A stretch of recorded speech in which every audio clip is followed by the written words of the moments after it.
we are going to start with the Chiefs beating the Baltimore Ravens. So, Cass, I'm going to swing it to you first. What were your thoughts on the Chiefs beating the Ravens? Uh, Expected. I mean, I did take the Ravens to lose to the Chiefs when it came to the predictions. But what I did see though was uh some of the best Lamar Jackson type football that I've ever seen him play in his whole career. To go into Arrowhead, to go against a Chiefs team that you have beat only one time since you guys have gone head to head. I think they had like 4 or 5 meetings, but regardless, they've only beat the Chiefs one time, if I'm not mistaken. Season opener, Mahomes does not lose season openers. He's only lost one, I believe, since he's been in the league.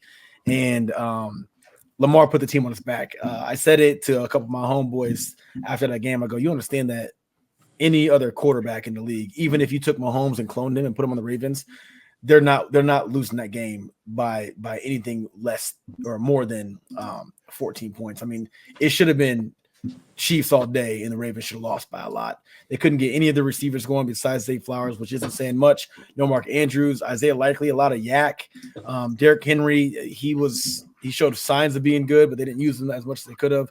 It was a Lamar Jackson show, and it took literally an inch for them to lose that game. If they convert that last second play to win that game, Lamar Jackson looks like the MVP yet again starting week 1. So one of the best games I've ever seen Lamar Jackson play. I thought he was awesome. Just he needs more help, man. I've been arguing this take with a lot of guys about Rashad Bateman. I'm not high on him. I think that he's a bust. I don't think he's a true number 1. I think Zay Flowers is that guy, but Lamar Jackson needs a stud. He needs a solidified stud. He needs an AJ Brown. He needs a Amon-Ra St. Brown. He needs a CD Lamb. And I get that these are big name guys, but he's gone his whole career without having one. What's going to happen if he gets one? So awesome game from Lamar, but as expected, the Chiefs took it at home, and I called that. So I almost called the score like to a T. So I was pretty spot on my take. What was your score? I had Baltimore KC 21-27. Yep. Man. You put money on that, or was that just your friendly projection? That was just a friendly projection. But I mean, at the end of the day, I mean, it was within the 20s, and yeah, it came down. You only get closer. Only so much closer. Yeah, so I'm like, it's right there. I was in the range, so I ain't complaining about it. So Marcellus, what were your thoughts on the Chiefs yet again beating the Ravens 27-20 in the week 1 opener? All right. First of all, it's just sickening. I'm tired of Kansas City. So when you got Mahomes he's catching his own pass, that's sickening to watch. And then just like overall, I don't know what else the Ravens really need. Like they got Derek, but I felt like they got so one-dimensional when Derek was in the backfield because of how that formation was set up, was double tight, and it just looked horrible. Like they were stuffing the box. That's why Lamar had to do so much of what he had to do because honestly, he just didn't have any. There's no help. Bateman had one catch, and I think in the fourth quarter, Mark Andrews he was just missing in action. And then just going to Likely the whole game, I guess is the only thing that he had working for him, but I just still can't figure out what Baltimore still needs. It's just, to me, it's just they're really one-dimensional, and then adding Derek and just them in the backfield together and how they're setting him up in the formation is just one-dimensional. It looks like the telltale signs is Derek's getting it, and if we fill up the box, Spagnuolo is one of the best defensive coordinators in the NFL. So I feel like his scheme, changing it going into the second half, everything was changed just so it was tailored to stop Derrick Henry, and you only have to worry about the one threat, which was Lamar. And for him to keep that up the whole year, I don't see that happening. Todd, are you ready to join us, or you want to take over? Oh, no, yeah. I kind of agree with everybody. I thought Derrick Henry got some good looks early in the game, but I just think that them stacking the box, and it's kind of obvious whenever the Ravens kind of have him in the game, they're running the ball. So it's I feel like you got to mix up the formations a little bit. The Ravens played, I'd say, pretty solid football. They had some really bad miscues on defense that just led to wide open touchdowns. Xavier Worthy weren't running down the sideline wide open. He's the fastest guy in combine history. I don't know NFL history, but I just think you can't have those mistakes against Andy Reid and Mahomes because they're going to bite you every single chance that they get. I did like what I saw from Xavier Worthy. I did call that he was going to score a touchdown earlier in the group chat. We didn't even see Kelsey like that. Like Rashee Rice went off. Is he a number one receiver now? Like Hollywood Brown didn't even play. Like this offense is scary now. So it's kind of like last year the offense was a little bit dink and dunk. We didn't really see anything over the top from them. But now we're like, okay, Rashee Rice year two. We're seeing, Isaiah Pacheco's back there.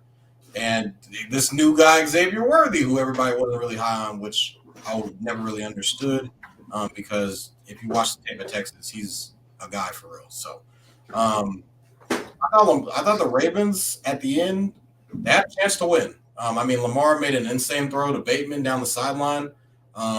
Isaiah Likely, I thought he played well. He's kind of coming into his own, being, an up-and-coming tight end in this league.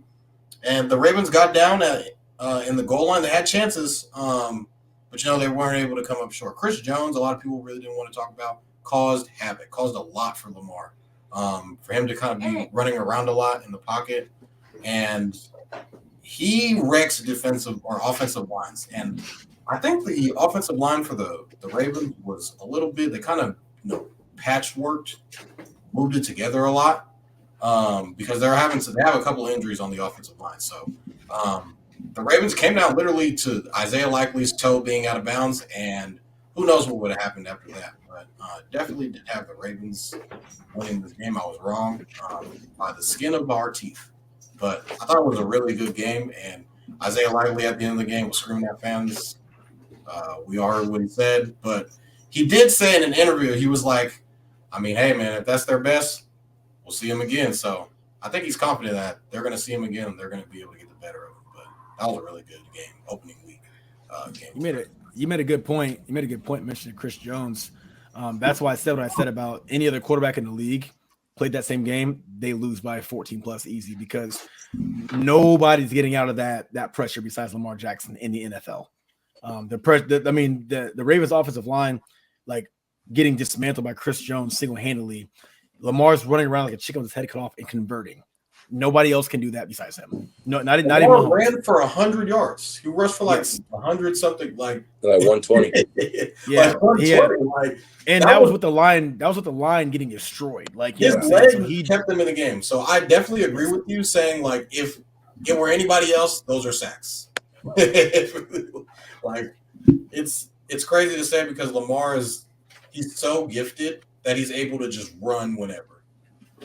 And I don't think there's anybody in the league like him. So it's like you got to account for everything. I get you'll have a whole bunch of coverage downfield, but like you got to account for Lamar Jackson. And even if there is a spot, he can get you over the top. So, it's a tough cover. So that's why, going back to what Marcellus was saying, Spagnuolo is one of the best defensive coordinators in the league. So you kind of have to account for everything that's going to happen. So there's no real way to stop Lamar. It's like, all right, either he's going to beat us with his arm or he's going to beat us with his legs. And so you just have to live with certain things that he's going to do every single night.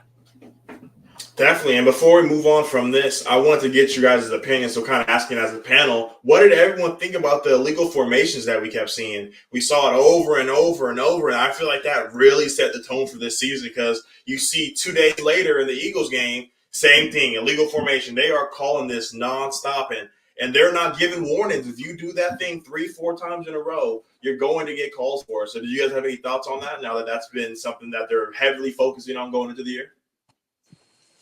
I just pray that they're consistent with it and not just the first 3 weeks. Like, if they're going to be consistent, then it needs to get called every time. Like, they can't call it the first week and then the second week is hit or miss, third week hit or miss, and then they just stop calling it. They got to be consistent with that if they're going to keep calling it. Yeah, I agree. Like, the league's, it's changing before our eyes. The NFL 10 years ago is nothing like the NFL today. So you're going to have, weird refereeing. You're going to have weird rules. There's like the kickoff, the new kickoff rules. We're going to be making constant adjustments for the next probably 2 or 3 years when it comes to, health with players and how fans feel about certain things and how the players association feels about certain things. Like we're living in an era of just a lot of rule changes, and it's not going to stop anytime soon. I just think that as long as they're consistent, it'll be okay. I mean, it is what it is. I just think that at the beginning of every year moving forward for the next few years, you're going to have just some very questionable calls by the referees.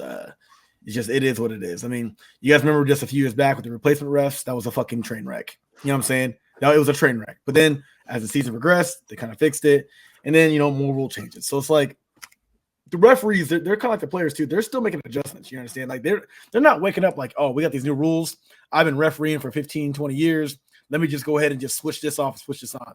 They're going to make the same mistakes too. So, I mean, as long as the league keeps changing, I'm going to expect them to have, to be a little hands-on when it comes to all these calls and whatnot. They're going to be, because at the end of the day, you'd rather be safe than sorry. If it looks illegal, throw the flag. You know what I'm saying? You don't want to become the referee group that, something's going on, all of a sudden there's no flags being thrown. It's harder to kind of adjust to that than the opposite. So if they're a little uptight, that just forces the players to play more honest football, which is there's nothing wrong with that. You know what I mean? But yeah, as long as they stay consistent, I'm cool with it. I mean, it is what it is. Abide by the rules. So make adjustments.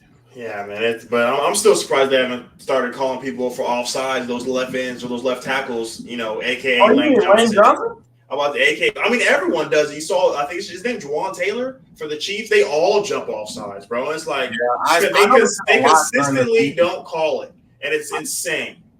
I noticed it a lot during this weekend too. There's a lot of illegal formation calls. There's also another penalty or rule change. When guys go like in motion and then when they go in motion and they kind of start to cut up. Yeah. The field. That was another rule that got changed too. So I saw a couple of calls with that. You gotta get set.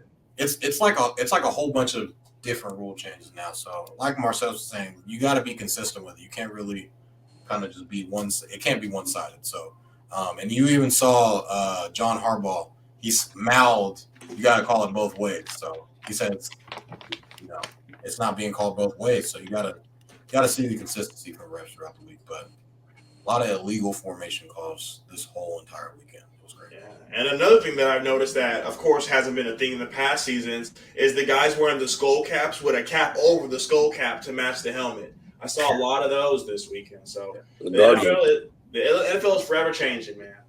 The NFL is forever changing. So that closes up the Thursday night football game. So